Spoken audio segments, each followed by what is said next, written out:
अभी जो आपने सुना वो एक पैशाचिक भाषा में पढ़ा गया मंत्र था जो आर्द्र म्लेच्छ के अनुयायी प्रयोग करते हैं।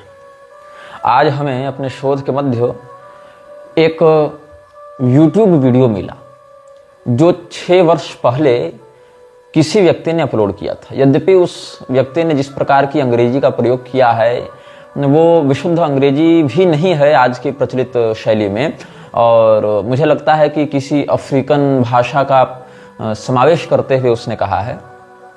अनाम म्लेच्छ और आर्द्र म्लेच्छ के विषय में उसने कुछ बातें कही हैं। यद्यपि उन बातों में एक बहुत बड़ा हिस्सा मैथोलॉजी का है और उन बातों से हम सहमत नहीं हैं, लेकिन कम से कम इस व्यक्तित्व के विषय में वो जागरूक था और उसने वीडियो बनाया था। यद्यपि उस वीडियो को 6 वर्षों में मात्र 1700 लोगों ने देखा है, ज्यादा लोगों ने नहीं देखा है।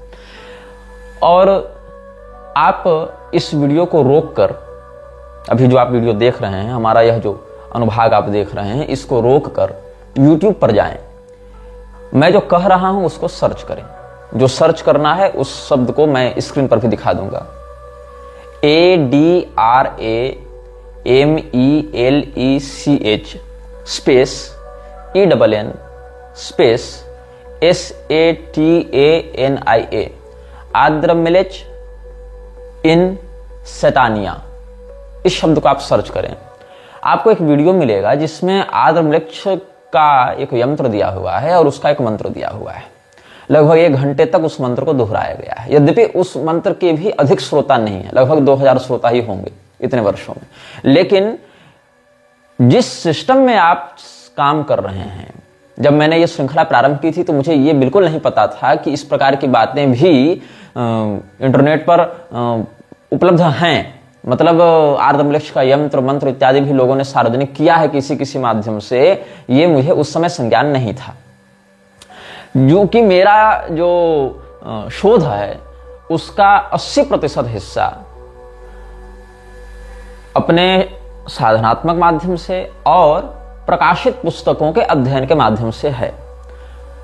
20% हिस्सा इंटरनेट से प्राप्त होता है। इसीलिए मैं इंटरनेट पर अधिक सर्च करके या इंटरनेट पर अधिक क्या कहते हैं उसको, वीडियो इत्यादि अन्य कॉन्स्पिरेसी थ्योरिस्ट के देखकर अपनी बातें नहीं कहता हूं। इसलिए कई बार मेरी कही बातों में कुछ बातें तो अन्य लोगों से मिलती जुलती मिलेंगी तथ्यात्मक दृष्टि से, लेकिन बहुत कुछ बातें हैं जो नवीन मिलेंगी आपको, जो नई मिलेंगी, या जो प्रकाशित पुस्तकें हैं वो PDF के रूप में उपलब्ध नहीं होते हैं इंटरनेट पर। ऐसे भी बातों को आप इस अनुभाग में सुन रहे होंगे। तो जो हम इन के विषय में बता रहे थे, इन क्या है? पैशाचिक भाषा के मंत्रों को वो लोग इन कहते हैं, ENN। तो इन जो है वो आर्द्र म्लेच्छ को प्रसन्न करने के लिए जिस प्रकार के मंत्रों का प्रयोग किया जाता है, उस प्रकार के मंत्रों का एक उदाहरण हमने आपको बताया। आर्द्र म्लेच्छ के अभियान को बढ़ाने के लिए एक सोसाइटी की स्थापना की गई थी जिसका नाम था थियोसॉफिकल सोसाइटी।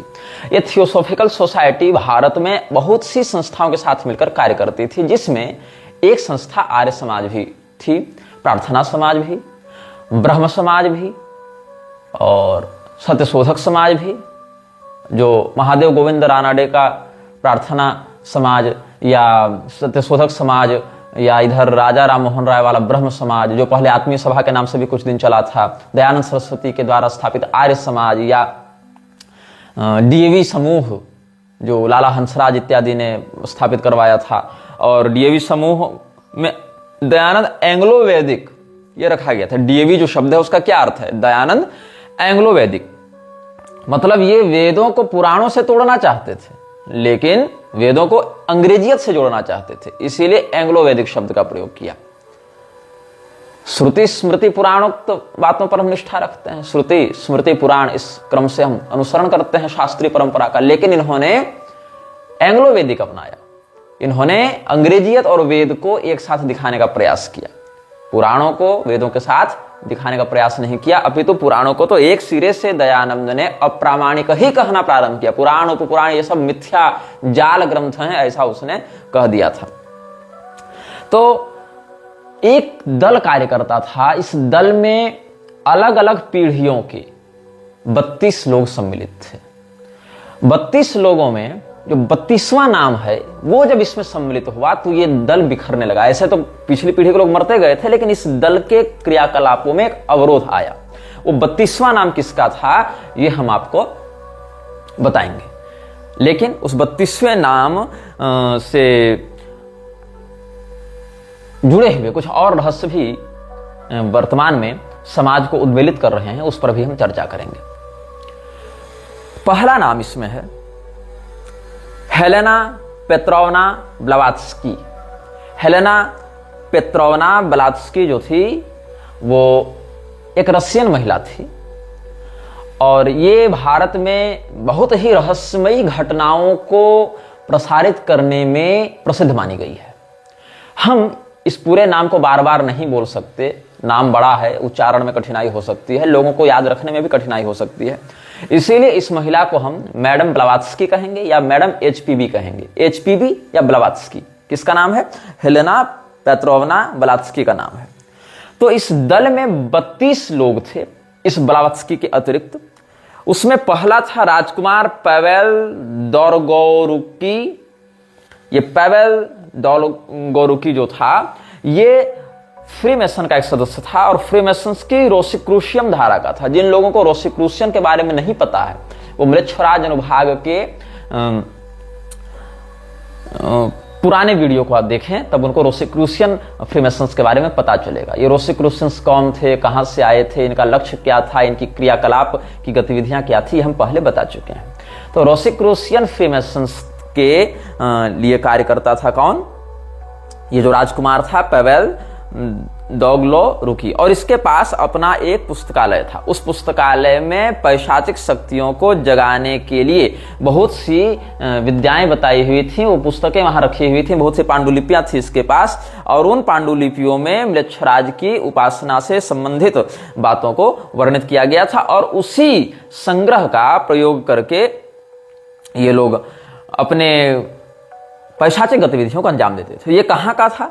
ये रूस का था और ये हेलेना पेट्रोवना ब्लावात्स्की, मैडम ब्लावात्स्की का, एचपीबी का ये ग्रेट ग्रैंडफादर था, मतलब ये परदादा था। इन बातों को ध्यान से सुनते जाइएगा। इस दल में पहला नाम ये राजकुमार का था। दूसरा प्रिंस अलेक्जेंडर गोटिल्सिन। हाँ, प्रिंस अलेक्जेंडर रशियन उच्चारण में थोड़ा अंतर हो जाता है, इसलिए मेरे संकेत की त्रुटि का क्षमा करेंगे। गोलिट्सिन ये एक रूस का प्रसिद्ध ऑकल्टिस्ट रहा है। ये पैशाचिक शक्तियों को समन करने में, डेमोनिक समनिंग्स में इसका बड़ा हाथ था और ये भी फ्रीमेसन्स का सदस्य था। और इसी ने मैडम एचपीबी को इस बात के लिए बचपन से तैयार किया, उत्प्रेरित किया, उसके परदादा के पुस्तकालय में रखे हुए उन पैशाचिक ग्रंथों के माध्यम से कि तुम पूरे विश्व में घूमो और इस प्रकार का संगठन बनाओ, इस प्रकार के लोगों को अपने साथ जोड़ो जो तुम्हारे अभियान में सहयोगी हो सकते हैं। तीसरा व्यक्ति था अल्बर्ट रॉसन। ये अमेरिका का था। पहले दो तो रूस के थे, ये तीसरा व्यक्ति अमेरिका का था। ये एचपीबी के साथ यात्रा में सम्मिलित रहता था, मतलब एक कंपेनियन चाहिए ना, हम सफर चाहिए, यात्रा कैसे करेंगे, अकेली महिला उतने प्राचीन समय में कैसे यात्रा करेगी, तो ये उसका हम सफर बनकर चलता था। इसका नाम था अल्बर्ट रॉसन और 1950 तक इसने एचपीबी का सक्रियता से साथ दिया। ये सब पिछली पीढ़ी वालों की बात है। पालोस मोटामोन जो था वो एचपीबी का गुरु भाई था। मिस्र की राजधानी काहिरा, जिसको कायरो भी कहते हैं, जहां पर अयवास ने हुरपारक्रात के मंत्री की हैसियत से, हुरपारक्रात मतलब द लॉर्ड ऑफ साइलेंस, उसकी जो बातें हैं, उसका जो संदेश था उसको पहुंचाया था एलिस्टर क्रॉली तक। और इस विषय में हम आपको म्लेच्छराज के अनुभाग 11, 12, 13 इत्यादि में बता चुके हैं। इसीलिए मैं कहता हूं कि इस अनुभाग को आप सीरियली देखेंगे, क्रमशः देखेंगे, तब बातें समझ में आएंगी। अचानक से कोई मेरे वीडियो इस्कॉन पर देख ले, उसको लगेगा मैं गौड़ीय संप्रदाय का विरोध कर रहा हूं, जबकि इस्कॉन गौड़ीय संप्रदाय है ही नहीं। गौड़ीय संप्रदाय बिल्कुल अलग है। इस्कॉन एक एनजीओ ने हैजत किया है गौड़ीय के रूप, चिन्ह और परंपरा को। आर्य समाज के कोई वीडियो देखेगा तो उसको लगेगा कि मैं तो आर्य समाज का विरोधी हूं, मैं दयानंद का विरोध कर रहा हूं, उसको बुरा लगेगा। लेकिन जो सीरियली सारी बातों को देखेगा वो समझेगा कि ये कोई एक वीडियो नहीं है, ये वीडियो सीरीज है। ये डॉक्यूमेंट्री मैं जो आपको दे रहा हूं, ये कहां से इसका कनेक्शन, कहां से इसका संबंध जुड़ा हुआ है। तो कायरो ही वह शहर था जहां पर अयवास को भेजा गया था कथित रूप से। आइवास का चित्र भी हमने पिछले अनुभागों में सार्वजनिक किया हुआ है। एलिस्टर क्रॉली का भी चित्र हमने पिछले अनुभागों में सार्वजनिक किया हुआ है। तो जिस समय आइवास ने एलिस्टर क्रॉली को मृक्षराज का संदेश दिया, उस संदेश के 123 महीने के बाद, जस्ट आफ्टर 123 मंथ्स, प्रथम विश्व युद्ध प्रारंभ हो गया था। और उसी कायरो शहर में पढ़ा करती थी कौन? एचपीबी। हालांकि मैडम ब्लावात्स्की जब पढ़ती थी उसके बाद कायरो में आइवास ने एलिस्टर क्रॉली को मृक्षराज का संदेश दिया था। लेकिन एचपीबी के साथ कुछ लोग और जो वहां पढ़ते थे, मतलब वो जो पैशाचिक विद्याओं का अध्ययन करते थे, उसमें एक व्यक्ति का नाम था रॉसन और एक व्यक्ति का नाम था पालोस मेटामोन। और पालोस मोटामोन जो है एक बहुत ही मतलब निपुण व्यक्ति हुआ, एक बहुत ही पहुंचा हुआ सिद्धहस्त हुआ इन विद्याओं में अपने सभ्यता में। फिर एक व्यक्ति का नाम था अगार्दी मेत्रोविच। अगार्दी मेत्रोविच हंगरी का था, ऑस्ट्रिया हंगरी, ऑस्ट्रिया के कारण ही विश्व युद्ध पहला प्रारंभ हुआ। तो ऑस्ट्रिया हंगरी ये पहले संयुक्त देश के रूप में जाने जाते थे, बाद में विभाजन हो गया था। तो हंगरी जो है उस देश का, जिन लोगों को हंगरी के बारे में नहीं पता उनको बता दूं कि भारत से बनी हुई पहली कार जो मारुति 800 के नाम से लॉन्च की गई थी, मतलब वो मारुति कंपनी ने बनाया था। और भारत में सबसे पहले मारुति 800 को किसने खरीदा था? तिरुपति बालाजी ट्रस्ट वालों ने, टीटीडी ने खरीदकर तिरुपति बालाजी को चढ़ाया था, मतलब वो कार उनको दी गई थी। और पहली कार जो विदेश में एक्सपोर्ट की गई थी वो हंगरी में की गई थी, जहां तक मुझे जानकारी है। अस्तु, तो ये तो अतिरिक्त जानकारी हो गई, इसका इससे कोई संबंध नहीं था, बता दिया, मुझे याद आया। तो अगार्दी मेत्रोविच जो था वो हंगरी में गायक था और ये रेडिकल कार्बोनरी नाम का एक संस्थान वहां चलता था, उसका एक सदस्य हुआ करता था। तो 1950 ईस्वी में अल्बर्ट रॉसन जब अस्वस्थ होने लगा और मैडम एचपीबी के साथ लंबी यात्राओं को करने में समर्थ नहीं रहा, तो फिर अगले 10 सालों तक एचपीबी के साथ यात्राओं को करने के लिए भेजा गया अगार्दी मेत्रोविच को। और साथ साथ ये दक्षिणी और पूर्वी यूरोप की यात्राओं में विशेष करके एचपीबी का ये साथ देता रहा। इसके बाद इटली के एक व्यक्ति का नाम आता है जो एचपीबी के लिए एक मेंटर का काम किया करता था। एचपीबी को मैं इतना महत्व क्यों दे रहा हूं, इसको आप तब समझेंगे जब ये पता चलेगा कि एचपीबी के कारण कितनी हत्याएं हुई हैं, एचपीबी के कारण कितने नरसंहार हुए हैं। तो मैडम ब्लावात्स्की का दयानंद के साथ क्या संबंध था और उसका वैश्विक राजनीति पर या धार्मिक जगत पर क्या प्रभाव पड़ा, इसको समझने के लिए इन सभी लोगों को जानना जरूरी है। तो एचपीबी के साथ पूर्वी और दक्षिणी यूरोप की यात्राओं में हंगरी का एक ओपेरा सिंगर था, वो साथ में रहता था, जो रेडिकल कार्बोनरी नामक दल के लिए भी काम करता था और उसका नाम था अगार्दी मेत्रोविच। इसके बाद एक और व्यक्ति है जो इटली का था, ये तो हंगरी का था, इटली का मैं बता रहा हूं, जो मेंटर रहा एचपीबी का, वो मेत्रोविच और सॉथेरन के साथ भी रहता था।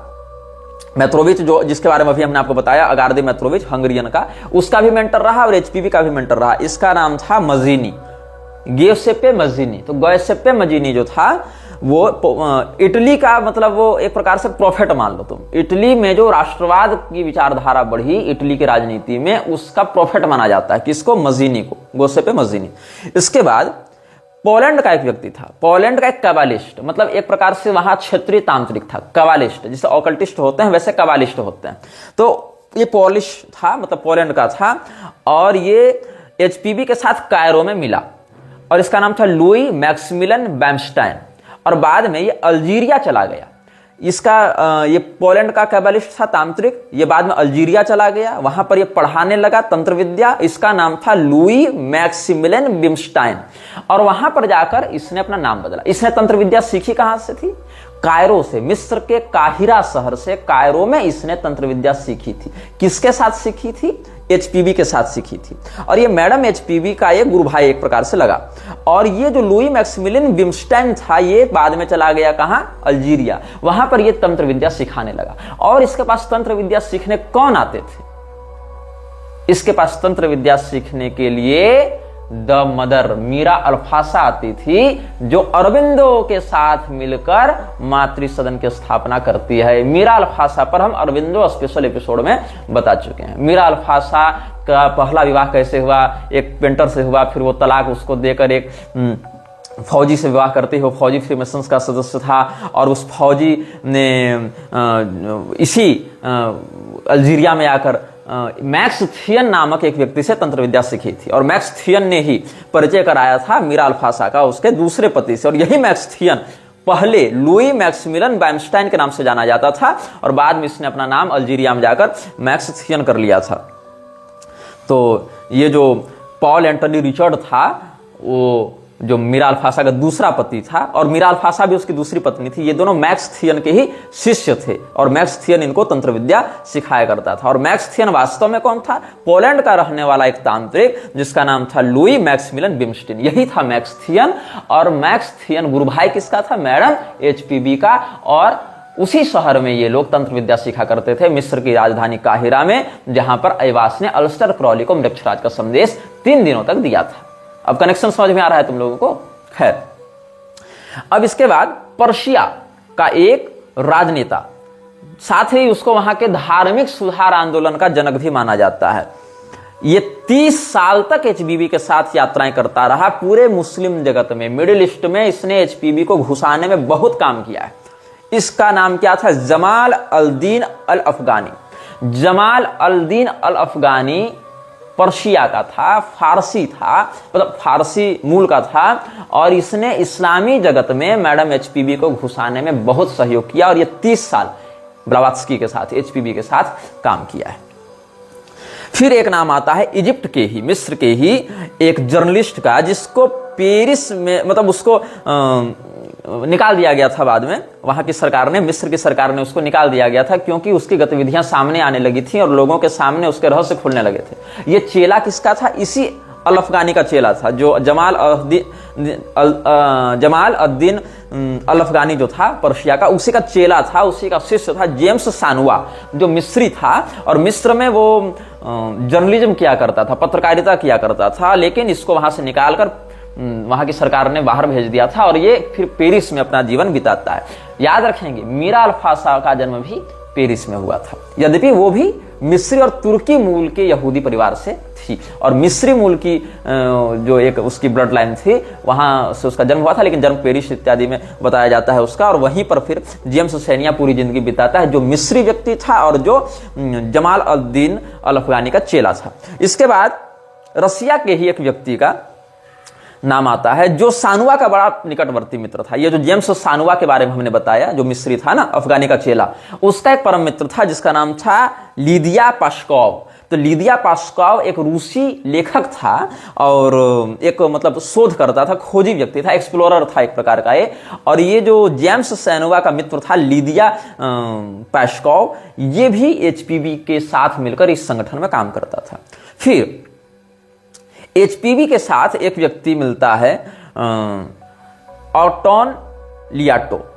ऑटोन लियाटो HPB के साथ न्यूयॉर्क में मिलकर काम कर रहा था, और मास्टर हिलेरियन के नाम से इसका वर्णन कहीं कहीं संकेत में किया है HPB ने। इसके बाद कैथनेस की काउंटेस, जैसे काउंट होता है ना, काउंट ड्रैकुला को जानते हैं कि नहीं आप लोग? काउंट ड्रैकुला भी एक व्यक्तित्व हुआ करता था, जिसके विषय में बहुत सी रहस्यमयी बातें चलती हैं। वो एक शासक हुआ करता था काउंट ड्रैकुला, और उसके विषय में कुछ ऐतिहासिक तथ्य भी हैं, लेकिन 80% बातें मैथोलॉजी में आती हैं, लेकिन 20% बातें सच हैं। वो एक वास्तविक व्यक्ति था। तो काउंट और काउंटेस, जैसे Lord and lady, emperor and empress, king and queen, Duke and duchess, ऐसे कहीं कहीं वर्णन आता है ना, तो वैसे count and countess male female के लिए। तो ये काउंटेस कहाँ की थी?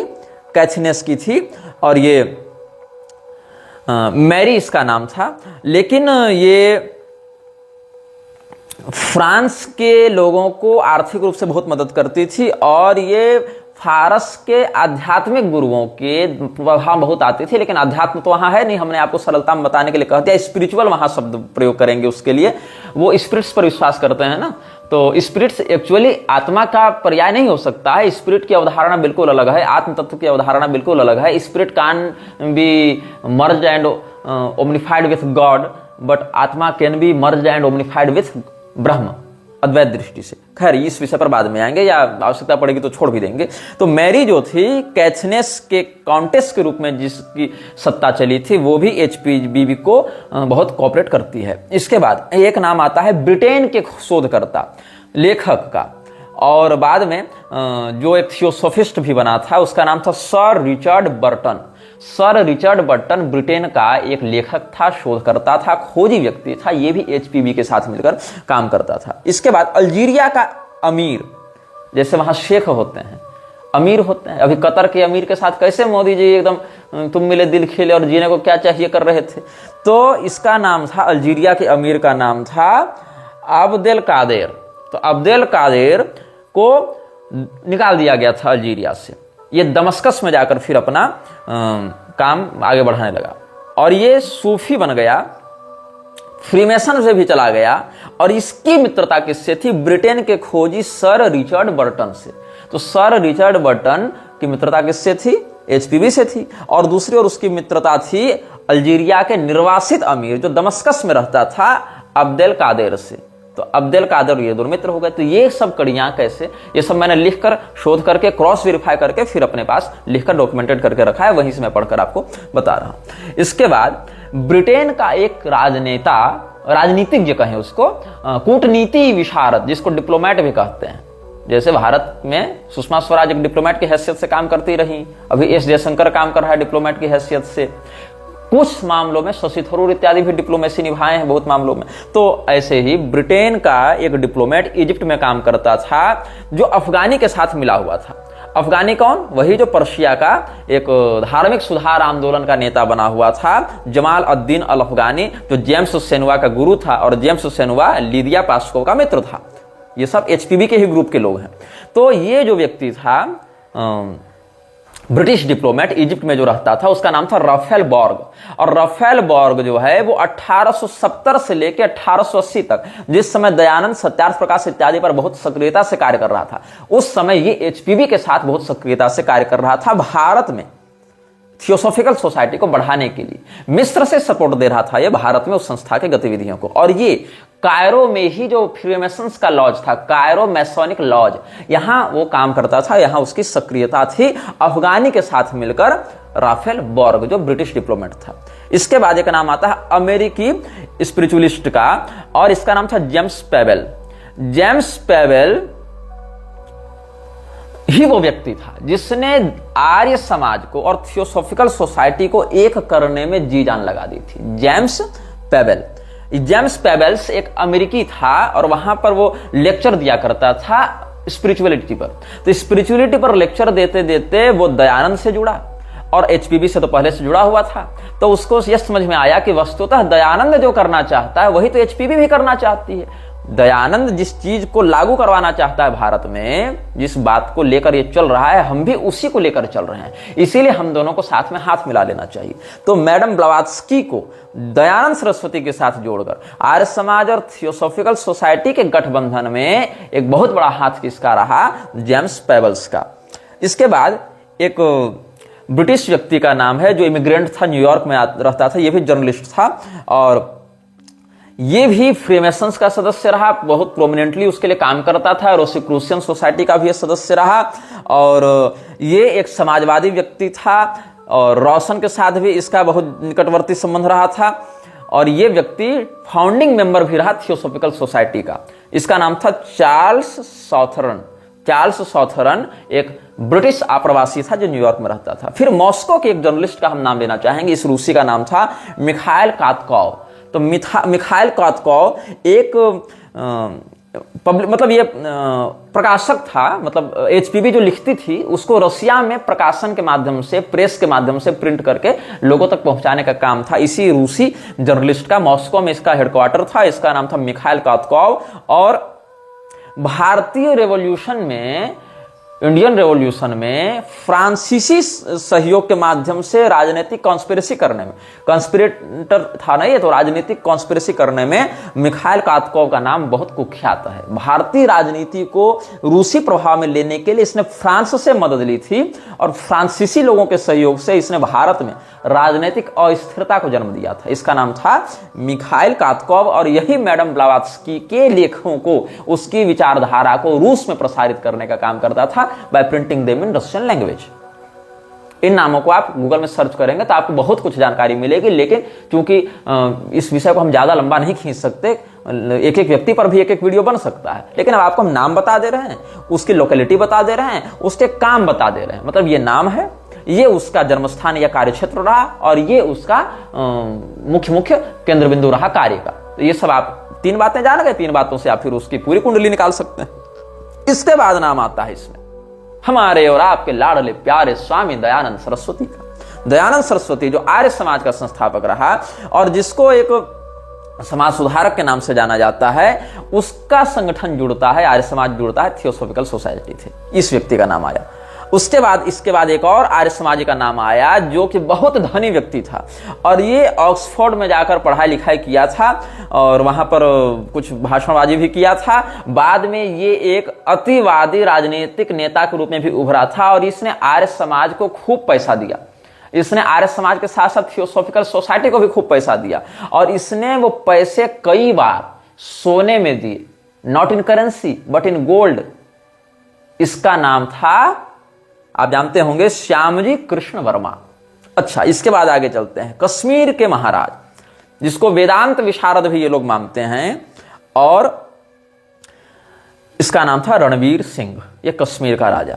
इसने भारत में थियोसॉफिकल सोसाइटी के लोगों के रहने, खाने, आने जाने के खर्चे को स्पॉन्सर किया था। रणवीर सिंह महाराजा ऑफ कश्मीर। ऐसा नहीं कि केवल मृक्षराज के अभियान को आगे बढ़ाने में जिन लोगों ने साथ दिया है वो लोग केवल विदेशों से ही आए थे। पूरे विश्व में अलग अलग स्थानों पर अलग अलग कुल खानदान के राज परिवारों से जुड़े लोग, कोई रूसी राज परिवार से है, कोई ऑस्ट्रियन राज परिवार से है, कोई कहीं का राजा है, कहीं का प्रिंस है, कहीं का इमाम है, कहीं का अमीर है, अल्जीरियन अमीर, रशियन प्रिंस, इंडियन किंग, सब जुड़े हुए थे ना। अलग अलग सत्ताधारियों के माध्यम से ये सारा अभियान आगे चल रहा था। तो कश्मीर के महाराजा रणवीर सिंह ने भारत में थियोसॉफिकल सोसाइटी को खर्चे के कारण अपना काम न रोकना पड़े, इसकी जिम्मेदारी ली थी और खूब पैसा देकर उसको स्पॉन्सर किया था। इसके बाद एक और नाम आता है सरदार ठाकर सिंह संधानवालिया। इसने सिंह सभा की ये की थी, स्थापना की थी। ये सिख हुआ करता था। सरदार ठाकर सिंह संधानवालिया ये थियोसॉफिकल सोसाइटी की पंजाबी शाखा थी, जो सिंह सभा का इसने गठन किया था। ये मैडम HPB की जो थियोसॉफिकल सोसाइटी थी उसका पंजाबी संस्करण था। ये सिंह सभा का संस्थापक ये भी इसमें जुड़ा हुआ था। तो इसमें हिंदू लोग भी थे, रणवीर सिंह जैसे लोग और श्यामजी कृष्ण वर्मा जैसे लोग। इसमें ऐसे लोग भी थे जो खुद को हिंदू तो नहीं मानते थे उस रूप में, लेकिन आर्य के रूप में स्थापित करते थे, जैसे दयानंद सरस्वती जैसे लोग। इसमें क्रिश्चियंस भी लगे हुए थे, इसमें यहूदी भी लगे हुए थे, इसमें रूसी भी थे, इसमें फ्रांसीसी भी थे, इसमें अमेरिकन भी थे, इसमें ब्रिटिश भी थे, इसमें अल्जीरिया के लोग भी थे, इसमें मिस्री लोग भी थे, इसमें तुर्की के लोग भी थे, इसमें ईरानी लोग भी थे। समझ रहे हो तुम कैसे ये संगठन आगे बढ़ा है। इसके बाद इसमें इंदौर के होलकर महाराज भी सम्मिलित थे। तो ये जो है वो न्यूयॉर्क से HPB के गतिविधियों को माइग्रेट करके भारत में स्थापित करने में होलकर के तात्कालिक महाराज का बहुत नाम था, बहुत काम रहा। और ये TS के साथ, मतलब TS मतलब थियोसॉफिकल सोसाइटी के साथ एक सीक्रेट अलायंस में थे ये होलकर के महाराज। इसके बाद सिंह सभा का एक को फाउंडर जो था, जो कि संधानवालिया का बड़ा परम मित्र था, उसका नाम था बाबा खेम सिंह बेदी। तो बाबा खेम सिंह बेदी जो है वो ठाकर सिंह के साथ, सिंह सभा के संस्थापक के साथ मिलकर ब्रिटेन की सत्ता के विरुद्ध भी कई बार गतिविधियों में लिप्त पाया गया था। अब देखो बात ऐसी है कि एक और ये लोग ब्रिटेन की सत्ता का विरोध करते थे क्रांतिकारी स्वतंत्रतावादी आंदोलनों के माध्यम से, किंतु दूसरी ओर ब्रिटेन की सत्ता का जो मूल उद्देश्य था भारत को ईसाईयत की ओर ढकेलना, उसके लिए भी थियोसॉफिकल सोसाइटी इत्यादि के साथ मिलकर ये कार्य किया करते थे। बाहर से ये स्वतंत्रता सेनानी लगते थे, अंदर से ये हिंदू धर्म के जो सनातनी शास्त्रीय परंपरा है उसके विरुद्ध कार्य करते थे। तो इससे क्या होता था कि जो लोग अंग्रेजों के विरुद्ध ही हैं वो भी इन लोगों के प्रभाव में आकर अंग्रेजों का विरोध करने के बहाने ही सही, लेकिन अपनी कुल परंपरा से दूर होते जाते थे। मूल उद्देश्य वही है कि हम अपनी सनातन परंपरा से दूर होते जाएं, अपनी शास्त्रीय आर्ष मर्यादा से दूर होते जाएं। इसी को कभी गुड़ खिलाकर, कभी जहर चटाकर, जैसा व्यक्ति माहौल देखे उस प्रकार से ये लोग करते रहते थे। इसके बाद एक और नाम आता है सरदार दयाल सिंह मजीठिया। ये जो था पॉलिटिकल लीडर था पंजाब में और एक सिख व्यक्ति था। ये एक फिलेंथ्रोपिस्ट था, एक परोपकारी कर सकते हैं, लोकोपकारी व्यक्ति। वहां एनजीओ टाइप का ये चलाता था, ये भी इसमें जुड़ा हुआ था। इसके बाद एक बंगाली का नाम आता है। कश्मीरियों का बता दिए, मराठियों का बता दिए, गुजरातियों का बता दिए, कृष्ण वर्मा इत्यादि का, और पंजाबियों का बता दिए, इधर मध्य प्रदेश वालों को बता ही दी। अब बढ़ते हैं बंगाल की ओर। यहां पर था एक व्यक्ति सुरेंद्रनाथ बनर्जी। ये बंगाली व्यक्ति था और ये इंडियन नेशनल कांग्रेस की स्थापना करने में इस व्यक्ति का बड़ा हाथ था। और अलकॉट को, कर्नल अलकॉट कौन है, इस पर भी हम बाद में आएंगे। उसका भी एक बहुत महत्वपूर्ण स्थान है दयानंद सरस्वती के जीवन में। तो कर्नल अलकॉट के साथ मिलकर इंडियन नेशनल कांग्रेस की स्थापना में, जिसमें एओ ह्यूम भी रहा, उसमें ये महादेव गोविंद रानाडे जो प्रार्थना सभा का रहा संस्थापक, उसका भी बड़ा उसमें हाथ माना जाता है। तो सुरेंद्रनाथ बनर्जी जो बंगाली रिफॉर्मर माना जाता है उसको, जो कि मजीनी से बड़ा प्रभावित रहा। मजीनी कौन है? मजीनी के बारे में हम आपको बता चुके हैं। गुसिप्पे मजीनी जो था वो इटली का एक प्रोफेट माना जाता है नेशनलिज्म के क्षेत्र में, और एचपीबी का मेंटर था, मेट्रोविच का भी मेंटर था। मेट्रोविच कौन था? अगार्दी मेट्रोविच, जो हंगरी का ओपेरा सिंगर था, रेडिकल कार्बोनारी का जो सदस्य भी रहा, और दक्षिणी और पूर्वी यूरोप में एचपीबी के साथ ये घुमा करता था। तो उसका ये मजीनी का ये बहुत समर्थक था, उसके विचारों से बहुत प्रभावित था सुरेंद्रनाथ बनर्जी। ये भी इसमें घुसा हुआ था। इसके बाद अब हम श्रीलंका की ओर चलते हैं, बौद्धों की ओर। इसमें बौद्धों का एक दल घुसा हुआ था, जो सिंहली बौद्धों का बड़ा धर्मगुरु था, मठाधीश था। उसका नाम था सुमंगल उनानसे। तो सुमंगल उनानसे जो था वो बौद्धों का एक बहुत बड़ा धर्मगुरु हुआ करता था श्रीलंका में। और ये व्यक्ति इतना प्रभावी था उस क्षेत्र में थियोसॉफिकल सोसाइटी को आगे बढ़ाने के लिए कि थियोसॉफिकल सोसाइटी ने इसको अपने उपाध्यक्ष की मानद उपाधि दे रखी थी। मतलब वो उपाध्यक्ष भले नहीं था, लेकिन उपाध्यक्ष के लेवल का अधिकार सम्मान उसको दिया गया था। किसको? सुमंगल उन्नान्से को। ये बौद्धों का एक बड़ा धर्मगुरु श्रीलंका में हुआ करता था। इसके बाद एक नाम आता है अंग्रेजों के गुप्तचर का, जिसके कारण तिब्बत में बहुत खून खराबा हुआ। इसका नाम था, यह भी बंगाली था, शरत चंद्र दास। शरत चंद्र दास के विषय में भी आपको इंटरनेट पर बहुत कुछ मिल जाएगा, हमने नाम बता दिया। और ये कर्नल ऑलकॉट का बहुत घनिष्ठ मित्र था, परम मित्र था शरत चंद्र दास, जो बुद्धिज्म पर रिसर्च करने के नाम से गया था, उस आड़ में तिब्बत गया था, और उसके तिब्बत जाने से बहुत दुष्प्रभाव हुए थे। क्या क्या हुए थे इस पर भी हम चर्चा करेंगे। इसके बाद सिक्किम का एक बौद्ध लामा, इसका यहां पर नाम आता है उग्येन ग्यात्सो। उग्येन ग्यात्सो के साथ जो घटनाएं घटित हुई वो बहुत दुर्भाग्यपूर्ण रही, और ये शरत चंद्र दास का सहयोगी था। जब शरत चंद्र दास तिब्बत में जाकर रिसर्च कर रहा था, ये सब तिब्बत गए क्यों थे, रिसर्च करने गए क्यों थे, ये समझ रहे हो? ये सारे अलग अलग लोग, कोई किसी समाज की स्थापना कर रहा है, कोई किसी एनजीओ का स्थापना कर रहा है, कोई कहीं पॉलिटिकली लेक्चर दे रहा है, कोई कहीं गायक है, कोई कहीं जर्नलिस्ट है, कोई शोध करता है, कोई कहीं का अमीर है, कोई राजा है, कोई प्रिंस है। मतलब ये अलग अलग डाइवर्सिटी देखो तुम, इनके कार्यक्षेत्र कितने अलग अलग थे। कोई कहीं कॉलेज में पढ़ा रहा है, कोई कहीं गायक है, कोई कहीं पर चित्रकार है, कोई कहीं पर फौजी है, कोई कहीं पर राजा है, कोई कहीं पर सन्यासी के रूप में चल रहा है। मतलब अलग अलग diversity of religions, diversity of work places, diversity of nationality and racism, अलग अलग रेस का, अलग अलग भाषा का, अलग अलग धर्म या मत या पंथ मजहब का, ये कितना उलझा हुआ था। लेकिन एक मृच्छराज अम्ब्रेला के अंतर्गत सब काम कर रहे थे। तो शरत चंद्र दास के साथ, अब शरत चंद्र दास तो बौद्धों के विषय में ज्यादा नहीं जानता था, बंगाली था, तो बंगाल के विषय में जानेगा, तिब्बत के विषय में तो उतना नहीं जानेगा। लेकिन तिब्बत किससे लगा हुआ है? सिक्किम से लगा हुआ है, और बंगाल लगा हुआ है सिक्किम से। उसमें हालांकि अनडिवाइडेड बंगाल प्रोविंस बहुत बड़ा था, उसमें आज का उड़ीसा भी आ जाता है, उसमें आज का आसाम भी बहुत भाग आ जाता है, उसमें पूरा बांग्लादेश आता है, आज का पूरा बंगाल आता है, उसमें झारखंड बिहार के भी बहुत से भाग आ जाते हैं। तो अनडिवाइडेड बंगाल प्रोविंस बहुत बड़ा था, सिक्किम भी उससे लग जाता था। तो बंगाल की जो सिक्किम से लगने वाली सीमा है, वहां की संस्कृति बंगाल की उड़िया सीमा से थोड़ी अंतर पड़ेगी, बंगाल की बिहारी सीमा से थोड़ा अंतर पड़ेगा, बिहार का वो भाग जो झारखंड से लगता है उसकी भाषा शैली में अंतर है, उसके संस्कृति में अंतर है। बंगाल की वस्त सीमा जो नेपाल से लगती है या उत्तर प्रदेश के उत्तरी भाग से लगती है उसकी संस्कृति भाषा में अंतर पड़ेगा।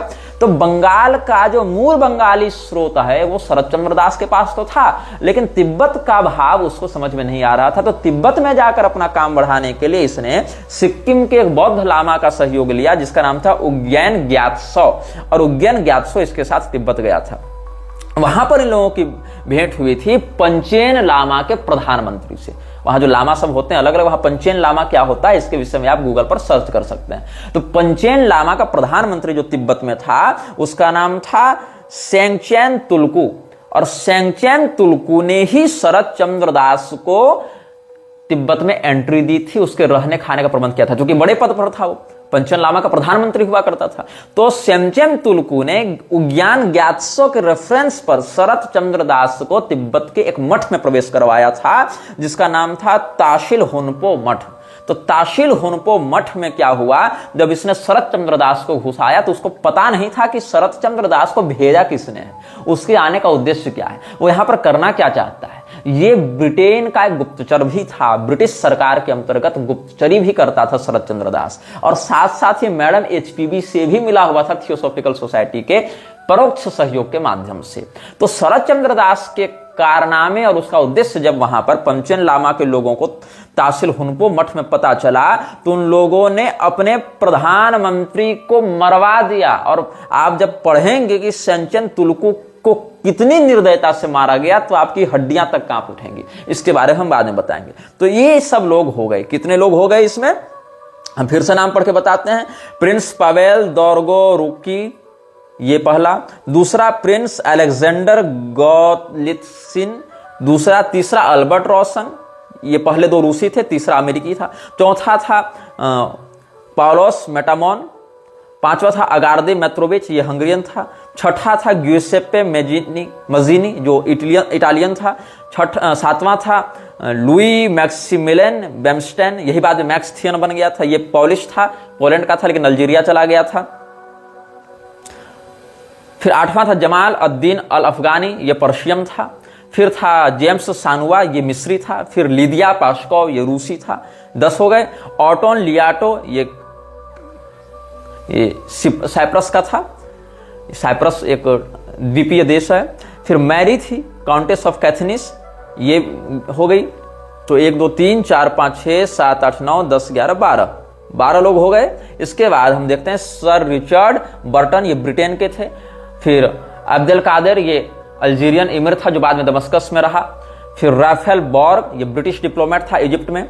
जेम्स पेबल्स, ये अमेरिकन स्पिरिचुअलिस्ट रहा, इसने आर्य समाज और थियोसॉफिकल सोसाइटी को एक करवाने में साथ दिया था। और सिंघली जो बौद्ध थे उनको भी ये साथ लेकर आया था। 14 हो गए, ये 16 हो गए। फिर चार्ल्स सादरन, ये जो या सोथेरन जो भी इसका उच्चारण पढ़ेंगे, ये इंग्लिश इमिग्रेंट था न्यूयॉर्क में। फिर मिखाइल कातकोव, ये मॉस्को का था।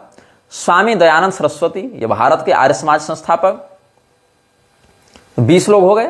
फिर श्यामजी कृष्ण वर्मा गुजराती, रणवीर सिंह कश्मीरी, सरदार ठाकर सिंह संधानवालिया पंजाबी, होलकर का राजा इंदौर मध्य प्रदेश वाले, भाई गुरमुख सिंह पंजाबी, बाबा खेम सिंह बेदी पंजाबी, सरदार दयाल सिंह मजीठिया पंजाबी, सुरेंद्रनाथ बनर्जिया बंगाली। तो कितने हो गए? 3 और 3 6 और 2 8, 28 हो गए। इधर 28 लोग हो गए। और ये सुमंगला उनासे सरदार, ये बौद्ध था, सिंहली बौद्ध था, श्रीलंकाई बौद्ध था। उग्यान ग्यात्सो, ये सिक्किम का बौद्ध था। शरत चंद्र दास, ये बंगाली था। और सेंगचेन तुलकू, ये तिब्बती बौद्ध था जो पंचेन लामा का प्रधानमंत्री था। ये 32 लोग इस दल में थे। 33वें व्यक्ति के रूप में इन लोगों ने एक व्यक्ति को अपने दल में सम्मिलित करने का प्रयास किया, श्रृंगेरी के तात्कालिक शंकराचार्य।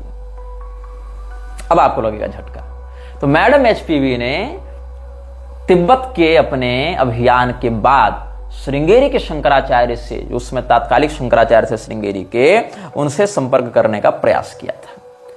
और उस समय श्रृंगेरी के शंकराचार्य ने इन लोगों को उतना महत्व नहीं दिया था जितने इन लोगों को अपेक्षा थी, क्योंकि अलग अलग धर्म मत मतांतर पंथ के लोगों से ये लोग जुड़े हुए थे, अपने क्रियाकलापों को आगे करवाते आ रहे थे। तो इन लोगों को लगा कि हम लोग हर जगह प्रभाव अपना कर लेंगे, लेकिन इसमें ये पूर्णतया सफल नहीं हुए। तो श्रृंगेरी के शंकराचार्य से इन लोगों ने जब पत्र व्यवहार किया तो वहां से अपेक्षित सहयोग इनको नहीं मिला। धीरे धीरे करके कुछ पुराने लोग मरते गए और कुछ लोगों को मारा गया, कुछ लोग अपने महत्वाकांक्षा के कारण दूर होते गए, जैसे कि दयानंद सरस्वती जैसे लोग। और फिर यह संगठन धीरे धीरे प्रत्यक्ष सक्रियता से पीछे छूटते रहा।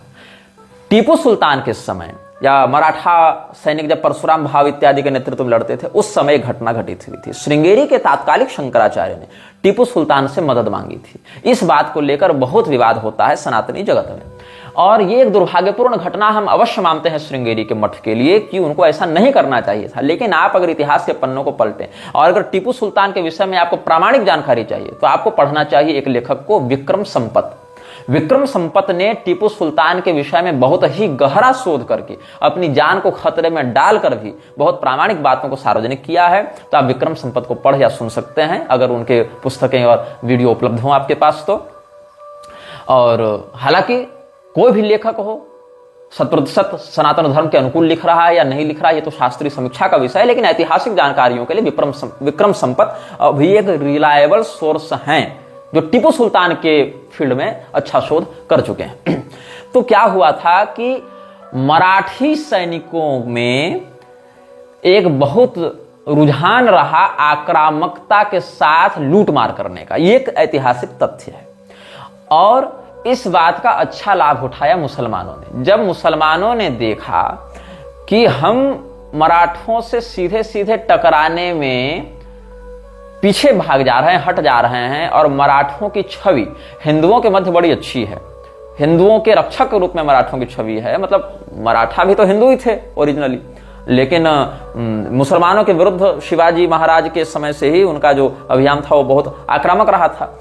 तो इन लोगों ने क्या किया, मराठों की सेना में ही घुसपैठ करना आरंभ किया। क्योंकि मराठों की सेना में कुछ एक भाग मुसलमान सैनिकों का भी रहा था, तो यहां पर मुसलमानों का वह दल जो पिंडारी कहलाता था, आप ध्यान देंगे तो जिस व्यक्ति को शिरडी में साईं बाबा के नाम से पूजा जा रहा है वो व्यक्ति भी पिंडारी मुसलमान लाइनेज से संबंधित था, ऐसा भी एक बड़े विशेषज्ञों का कहना है। एक बड़ा दल यह भी मानता है। तो ये जो पिंडारी थे ये मूलतः हरियाणा से ऊपर बढ़ेंगे और अफगानिस्तान की ओर बढ़ते जाएंगे। हरियाणा से अफगानिस्तान की ओर जिस दिशा में बढ़ेंगे वो पूरा का पूरा एरिया जो है वो पिंडारियों का कार्यक्षेत्र रहता था। वहां से पिंडारी धीरे धीरे माइग्रेट करते हुए पहले मुगलों की सेना में घुसे, और मुगलों की सेना में घुसते घुसते फिर ये कहां आ गए, मराठों की सेना में। और पिंडारियों का काम क्या था, जहां पर मराठी सैनिक युद्ध करे वहां पर लूट मार करना मराठों के बैनर तले। तो वस्तुतः श्रृंगेरी के मठ पर जब आक्रमण किया गया तो श्रृंगेरी का मठ कोई राजा महाराजा का मठ तो है नहीं। श्रृंगेरी का मठ क्या है, वो एक ऐसा संस्थान है जो संस्थान धार्मिक कार्यों के लिए जाना जाता है, न कि सैन्य गतिविधियों के लिए जाना जाता है। तो वहां पर कोई सुरक्षा की विशेष व्यवस्था थी नहीं, लेकिन धन संपदा इत्यादि जो श्रृंगेरी के संस्थान में है वो तो किसी भी राजा महाराजा को लज्जित करने के लिए पर्याप्त है। तो इन्होंने सोचा कि हम सैकड़ों हजारों लोगों को मार के या उनसे मार खा के जो संपदा लूट रहे हैं, बड़े बड़े दुर्गों पर आक्रमण करके, उससे अच्छा है कि हम श्रृंगेरी के ही शंकराचार्य के मठ पर हमला करते हैं, और इससे क्या होगा कि हमको बिना अधिक सैन्य क्षति के ही अच्छा खासा धन मिल जाएगा। तो मराठों की सेना में जो पिंडारी मुसलमान थे उन्होंने मराठों के बैनर तले आक्रमण कर दिया श्रृंगेरी मठ पर, और श्रृंगेरी मठ में बहुत लूटमार की, भगवती की मूर्ति इत्यादि भी क्षतिग्रस्त की, वो भी लूटमार करके वो सब ले गए। तब अब मराठों से तो उम्मीद की नहीं जा सकती है कि आप हमें बचाइए, क्योंकि सेना तो उनकी ही है, बैनर झंडा तो उनका ही है, नारा तो परशुराम भाव इत्यादि का ही लग रहा है। और ये मुसलमान हैं, इनके साथ कौन व्यक्ति लड़े, क्योंकि ये तो खुद हिंदुओं की बैनर तले लड़ने आए हैं और हमारे पास श्रृंगेरी में अपनी सेना तो है नहीं कि हम लड़ें उनसे। तो मजबूरी में इन लोगों को मैसूर से टीपू सुल्तान से मदद मांगनी पड़ी, और टीपू सुल्तान की हालत उस समय बहुत खराब थी। एक तरफ से अंग्रेज मार रहे थे जो कि बढ़ोतरी की ओर थे, एक ओर से उसको मार रहा था जो मराठा सैन्य दल है वो मार रहा था। उसका स्वयं का जो जनाधार है उसके क्रूर गतिविधियों के कारण और हिंदू विरोधी निर्णयों के कारण समाप्त हो रहा था। तो न टीपू सुल्तान के पास अंग्रेजी समर्थन प्राप्त था, न टीपू सुल्तान के पास मराठों का समर्थन प्राप्त था, न टीपू सुल्तान के पास उसकी खुद की हिंदू जनता का, जो जिस क्षेत्र में वो शासन कर रहा था वहां के हिंदू जनता का समर्थन प्राप्त था। तो मिला जुलाकर टीपू सुल्तान को चाहिए था एक मौका जिससे वो अपने क्रेडिटिबिलिटी को रिवाइव कर सके। तो टीपू सुल्तान ने एक साथ 3 निशाने साधे। अपने क्रूर शासन कार्य के दौरान अपने हिंदू विरोधी गतिविधियों के कारण जो हिंदू जनता उसके विरुद्ध थी, उसने श्रृंगेरी के शंकराचार्य को विश्व का सर्वोच्च धर्माधिकारी एक प्रकार से घोषित करते हुए, बहुत प्रशस्ति गान करते हुए उसने जो पत्र लिखा है, जगतगुरु इत्यादि संबोधन करते हुए, वहां पर उसने खूब हाथी घोड़ा धन दौलत सोना चांदी इत्यादि उनको दिया। इससे क्या हुआ, श्रृंगेरी मठ की जो लूटमार थी वो जो है क्षतिपूर्ति उनकी हो गई। प्लस जो पिंडारी मुसलमान थे उन्होंने देखा कि टीपू सुल्तान कोऑपरेट कर रहा है श्रृंगेरी मठ के साथ, और श्रृंगेरी मठ पर आक्रमण करने के कारण जो परशुराम भाव इत्यादि मराठा सेना नायक हैं, वो सब हमसे पहले ही नाराज हैं। चूंकि जब मराठा सेना नायकों को, जो हिंदू सेना नायक थे, उनको जब पता चला कि श्रृंगेरी मठ में जाकर हमारे सेना के बैनर तले पिंडारी मुसलमानों ने लूटमार की है, तो उनको बुरा लगा। उन्होंने श्रृंगेरी के शंकराचार्य से क्षमा प्रार्थना करने के लिए अपनी क्षतिपूर्ति के साथ दूत इत्यादि भेजे, लेकिन तब तक श्रृंगेरी के शंकराचार्य संपर्क स्थापित कर चुके थे टीपू सुल्तान से। अब ब्रीफ एलायंस हो चुका था दोनों के मध्य। तो टीपू सुल्तान ने जो धन दिया श्रृंगेरी को, उससे वहां की जो संपदा की हानि हुई थी वो क्षतिपूर्ति हुई। प्लस टीपू सुल्तान के छवि में आंशिक सुधार इसीलिए हुआ क्योंकि श्रृंगेरी के शंकराचार्य का आशीर्वाद मिल गया, ऐसा हिंदू जनता को लगा। तो टीपू सुल्तान के प्रति उनके मन में जो क्षोभ था उसमें तात्कालिक रूप से कुछ कमी आई, मतलब विद्रोह नहीं किया जनता ने। और साथ साथ टीपू सुल्तान के सैन्य बल में भी हिंदुओं की निष्ठा बढ़ी, जिससे अंग्रेजों को थोड़ा समय और लगा टीपू सुल्तान को पूर्णतया उखाड़ फेंकने में। तो मराठों का, टीपू सुल्तान का और अंग्रेजों का जो आपस में संघर्ष था, इसमें एक बिंदु यह बन गया कि पिंडारी मुसलमानों ने अधीरता का परिचय देते हुए श्रृंगेरी के शंकराचार्य के मठ पर आक्रमण किया, जिससे मजबूर होकर हिंदुओं से तो मदद मांगने जा नहीं सकते क्योंकि वही लोग की सेना का बैनर लेकर ये लोग आए थे। तो मजबूरी में उनको टीपू सुल्तान से मदद मांगनी पड़ी, उसके लिए यज्ञ इत्यादि करना पड़ा। तो ये एक दुर्भाग्यपूर्ण घटना श्रृंगेरी के मठ में हुई, जहां पर हिंदुओं की सेना के बैनर तले मुसलमानों के आक्रमण के कारण उनको एक दूसरे टायरेंट से मदद मांगनी पड़ी। ये एक दुर्भाग्यपूर्ण घटना हुई, हालांकि ऐसा नहीं होना चाहिए था। फिर भी जो हुआ उससे हम मना नहीं कर सकते, इंकार नहीं कर सकते हैं, जो कि ऐतिहासिक तथ्य है। आपको अच्छा लगे या बुरा लगे, लेकिन उन बातों को स्वीकार करना पड़ता है। यह वीडियो जल्द ही हटा दिया जा सकता है। कृपया थर्ड पार्टी एप्स का उपयोग करके डाउनलोड करें। आप इस वीडियो को अपने चैनल पर फिर से अपलोड भी कर सकते हैं।